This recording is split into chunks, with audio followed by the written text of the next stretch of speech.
ลูกมะเขือเทศสีแดงครับพี่เต้เดี๋ยวก่อนมันก็สีแดงอยู่แล้ว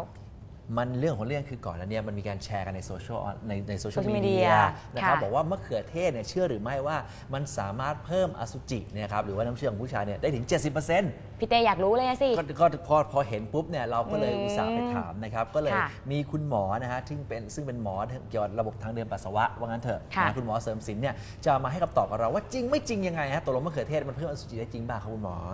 สวัสดีครับสำหรับประเด็นที่ว่ามะเขือเทศช่วยเพิ่มอสุจิเนี่ยก็คือเขาพูดถึงไลโคปีนซึ่งไลโคปีนมันเป็นสารต้านอนุมูลอิสระที่มักจะพบได้ในผักหรือผลไม้ที่มีสีแดงนะครับเช่นมะเขือเทศแตงโมหรือว่ามะละกอโดยจากงานวิจัยที่ผ่านมาเนี่ยเขาเก็บรวบรวมข้อมูลในผู้ชายที่มีปัญหามีบุตรยากตรวจอสุจิไว้แล้วก็ให้กินไลโคปีนแล้วก็ตรวจอสุจิซ้ำนะครับก็ผลออกมาว่าความเข้มข้นของอสุจิเนี่ยดีขึ้นประมาณ 60% นะครับการเคลื่อนไหวของตัวอสุจิดีขึ้นประมาณ 50% แล้วก็ความผิดปกติทางรูปร่างของตัวอสุจิเนี่ยดีขึ้นประมาณ 40% ครับ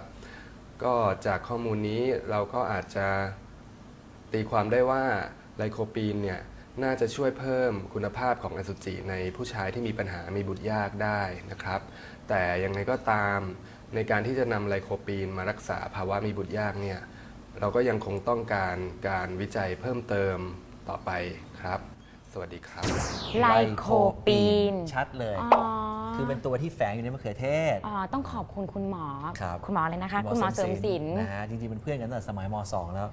จริงปะเนี่ยจริงนี่เพื่อนอันนี้เห็นไหมชอบหาหัวอัมเธอเรื่อยเลยเพราะเอ็มไม่สามารถทราบได้เลยค่ะว่าในพูดจริงพูดเล่นยิ่งต่อท้ายด้วยคำว่าจริงนี่เริ่มไม่จริง นี่หมอโอ๊คเพื่อนกันจริงตั้งแต่ม.2 เลยหมอเสริมศิลป์นะฮะตอนเด็กตัวนิดเดียวตอนนี้เริ่มโตใหญ่ขึ้นแล้วนะก็ว่าชัดเจนนะครับว่ามันก็มีความเป็นไปได้